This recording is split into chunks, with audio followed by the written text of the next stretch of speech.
Welcome to the Feminine Principle podcast, heart-centered conversation for soul-centered women who are on a path of self-discovery. I'm your host, Nicola Lucy, shamanic practitioner, shadow and soul integration coach, and the creatrix behind the Feminine Principle, supporting women to redefine the relationship they have with themselves, others, and Mother Earth through the magic hidden in their unconscious. For more information, please visit thefeminineprinciple.com. And so here we are, the 8th of January, which is a beautiful number for a beautiful day. And so it's been a really interesting few days because, first of all, what's been triggered in me? So as many of you know, part of this Feminine Principle is to do an interview series, to talk and have a really beautiful exploration with many other women who are also on this journey of consciousness, of expanding our consciousness and returning home to self in many ways, shape and form. And so actually embarking on this journey and contacting and reaching out to these women has triggered the hell out of me. Because for those of you who know me and you know that if you followed my newsletter or whatever way you've connected with me before in the past, is that for the past year, so 2019, from the beginning to end, I was working really with rejection on every single level. And this made up my year's journey. So now I'm coming out of that journey. And so reaching out to these women has really triggered in me again, this fear of rejection, knowing that if I reach out to these incredible women, then they may reject me. And that is making me feel very, very vulnerable. However, it's in this vulnerability by just saying, okay, I'm just going to step in and I'm just going to do it anyway because I really feel called to do it. So I'm working on intuition, I'm working on my instinct rather than being, a planner and, organizing them. When they pop up, I just contact them.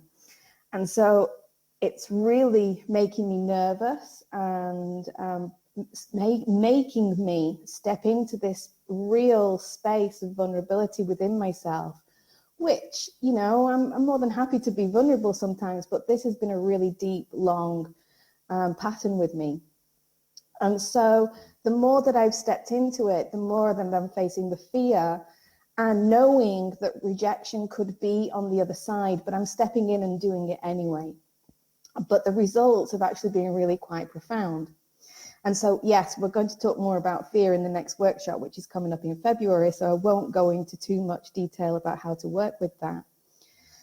So basically, this pattern of, fearing to be rejected is that in the past, and this is really highlighting to me through my triggers and through, working with the external stimuli, how I've given my power away in the past to women like this, powerful women, because I've always felt that they could give me something in the sense that by working with these women, they would somehow approve and what's the word I'm looking for? They would approve and see my magic and therefore give me confirmation and kind of support to keep nurturing and developing this magic, kind of like in the form of mentorship kind of thing. But this is the way that I've always approached these relationships. And this seeking the approval of the feminine actually goes right back to my mother wound. So many of you do know my story. My birth mother gave me up for adoption at the age of 2, and I was brought up by my grandmother. But I've always been seeking approval from the feminine over and over and over again. So I see these women as role models and that they will help and hold space for me to grow within myself. But obviously nobody outside of myself is going to help me do that because it's up to me to embark on that journey. And it's up to me to reveal and heal and integrate whatever's in there. So now you can see that by working with these external triggers, what it's triggered in me, but then also where that trigger leads back to in my timeline. Okay, so you're going to be also seeing these patterns coming up as you continue to work with your triggers as emotional reactions to external stimuli. So basically, what this trigger, so surface level trigger and going deeper within, what it's teaching me is being really off the scale, because having these conversations, even though they're initial conversations, but also engaging with women who are really my colleagues in this world that we're all experiencing at the moment, by having these conversations, it's really opened a space within me that I had closed down from. So basically, what it's reconnecting me back to is my creative power as a woman. And this being able to stand in and own my magic, and not just own my magic, but all this wisdom that, I've carried down through lifetimes, and then I'm birthing it all into this lifetime. But by connecting with these women, this space is opened within me, and holy shit, it's just way beyond words. It's too powerful. And so what I realized in this is, and I realize it in my own journey, but I also realize it when I'm working with my clients and all those women that engage with me in some way, shape, or form, is that, this power within us, this creative essence of the feminine, is what we are all ultimately afraid of, because it is too powerful. We've been in that victim mentality for so long, identifying continuously with our wound and our traumas and our conditioning, that when we unravel all that and we start to reweave and reconnect back with all these gifts and these strengths and these talents and all this essence of our true soul that's coming through, it's the power of the self that we are ultimately afraid of, because it's just mind-blowing. It's so powerful, it's unbelievable. And so this has opened this vortex, this place within me. And so what would happen in the past is that, it's not the first time that I've experienced this, but it's many, had many initiations into this creative power. And I know that it exists, obviously, because otherwise that I wouldn't share this wisdom with you. But being in that creative power, my pattern has been that I would ignore it. I would run for the hills. I would run away from it. And I would try to suppress it in any way, shape, or form I can. So what's been really interesting in this, by really connecting and being in that creative power, was that it started to show me what my internal strategy now is for 2020. Excuse me. So my internal strategy from the trigger, which was the surface level, that took me deep beneath into my vulnerability and into my fear of being rejected, and connecting that back to the mother wound and probably many other wounds that I've brought through from other lifetimes, is now it's time for me to fully embody that creative space within me, to really expand within it.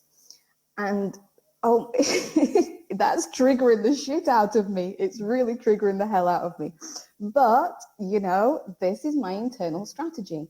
So I know now, as I'm walking through, and I'm still working with triggers, because as above, so below, it's a continuous process. It's never going to stop. So we always have a choice. We can choose to engage with what is coming forward, or we can choose to live in divine ignorance. And we always have a choice. We just don't realize that we have a choice, because we've been conditioned to unconsciously choose the pain and the suffering and all that business. But now I'm at this crossroads, and I can really feel that now this is my choice. This is my crossroads. And so I know now from my internal strategy, it is to stay rooted and grounded in this energy and not to ignore it and suppress it. So I have tools, these are tools that I share with others. So these are my tools. They're not my tools. That's the wrong word. They are not my tools. And they are tools that I work with. They are gifts that I've been given that I do share with my clients and people that walk the path with me. But I know these tools, so I'm going to work with those tools day in, day out to stay rooted and grounded in this combustion of creative energy that is now coming through, and to stay rooted and grounded so I do not get lost in the overwhelm. Because also what I've noticed over these past few days since we started working with triggers is that there's this big word, which is overwhelm. And we all, we're in the middle of an eclipse season. So of course, when we're starting to engage with our internal process from a conscious level, then it can feel very, very overwhelming. And we just think, oh my God, I just can't do this. So I'll just ignore it. I'll just carry on in my day-to-day life and let another day, another week, another month, another year pass me by. But now we are all being called to really step into this. And so the overwhelm, and this is how I feel when I connect with this creative energy within me, this creative power, is I feel really, really overwhelmed. And so this is when I engage in my self-sabotaging behaviors. So my biggest habit for self-sabotage is I smoke. And so that might shock quite a few of you, but I am a smoker. I've been a smoker for too long. But by connecting that with that creative energy, I can see how I use smoking to suppress that energy.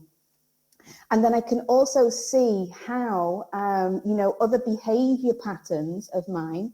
And so I'm just trying to think of another one. So when I'm in that creative space, and, I've experienced this creative space, I'm writing my book at the moment, and it's the same energy. I'll be in the moment, I'll be in flow, but then it will start opening within me, and I'll look for something to distract me. I'll go and start making dinner, or I'll do the wash up, or I'll do anything but engage with this creative energy. So I'm starting to see all that self-sabotaging behavior coming out and how I react to that creative energy. So now I'm able to work with that creative energy in little doses. I'm not going to open myself wide open, because also that can cause a psychotic breakdown. I've been there before and I don't want to go there again. But when we are opening to that creative, powerful energy within, so we don't get overwhelmed and we don't end up having a breakdown from it, is to engage with it in very small steps, in small doses. And so little by little, every single day, by just taking a moment to sit with it instead of running from it or ignoring it, I know is going to really help me to build my internal foundation. Excuse me. So that has been my process. And I'm really hoping that, from this video that you're able to take a little bit of wisdom from it, or a little bit of insight, a little bit of inspiration to help you now look at where those triggers have been woven through your life. Where is the original root? Where is the original kind of weaving of that pattern? And remember, the more that we bring awareness into those patterns, we're then able to see those behaviors. And then from there, we can understand, what we are unraveling, okay, but also what energy we are connecting with. What is our magic hidden beneath? What part of our soul are we trying to reconnect back with? What power is coming to the surface? Because it has to come back into balance. It can't just be all the time healing and healing and healing and going through the trauma and the wounding and everything else, because then that creates another imbalance within us. So we have to engage with the reweaving at the same time. but it is a choice. So this is where also the victim kind of archetype comes in, because we are still unconsciously choosing to stay with that old energy, to stay in that old way of being, when in fact, all the magic and all the signs, they're all coming in anyway. So because this is new and it's unknown to us, because we've never worked with it before, it's entirely up to us to take full responsibility to nurture it within us. And this is really where we start to feel the balance between the past and the present, and then the possibility of the future, because we are reweaving from our core. We are opening to the wisdom and the knowledge of our own soul's journey and all the magic that we've come in to share and to engage with over this lifetime, really. So anyway, ladies, that's my Facebook Live. I didn't do too bad, 16 minutes.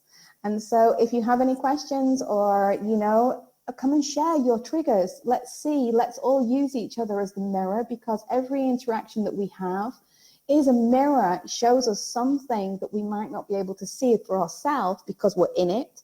But when we work with the mirror of somebody else, or of our external stimuli, then that is going to help us retrieve that little bit of nugget, those golden nuggets, which are just waiting beneath the surface for us to see.